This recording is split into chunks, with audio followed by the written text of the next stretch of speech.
தல எங்களை காப்பாத்து, தல எங்களை காப்பாத்து தல.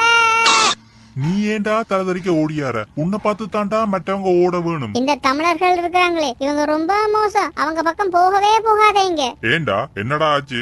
மற்றவங்கள மாதிரி இவங்களையும் ஈஸியா போடலாமான்னு நினைச்சு உடம்புக்குள்ள போனோம். அங்க போன பிறகுதான் தெரிஞ்சிச்சு நாங்க இவ்வளவு பெரிய தப்பு பண்ணிட்டோம்னு. அவங்க உடம்பு சாதாரண உடம்பு இல்ல. நிலவேம்பு, ரசம், மஞ்சள், நெல்லிக்காய், கீரை, தேசிக்காய் இப்படி பல ஐட்டங்களை சாப்பிட்டு உடம்ப தெம்பா வச்சிருக்கிறாங்க.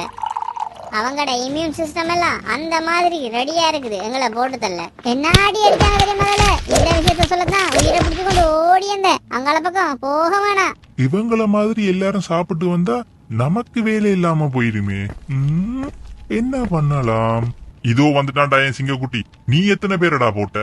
எங்க வாச சும்மா போங்க. எல்லாரும் மில்லட் ஆயிட்டானுங்க. கைய கழுவுறானுங்க, முகத்தை கவர் பண்ணி தும்முறானுங்க, சோசியல் டிஸ்டன்ஸ மெயின்டைன் பண்றானுங்க, வீட்டுக்குள்ள சேஃபா இருக்கிறானுங்க. என்ன இத நம்பாம கொஞ்சம் பேர் திரியிறானுங்க. போடுறண்டா அவனுல மட்டும்தான் போட முடியும். இப்படியே போனா நாமெல்லாம் 2 கிலோ மேல அழிஞ்சிருவோமேடா.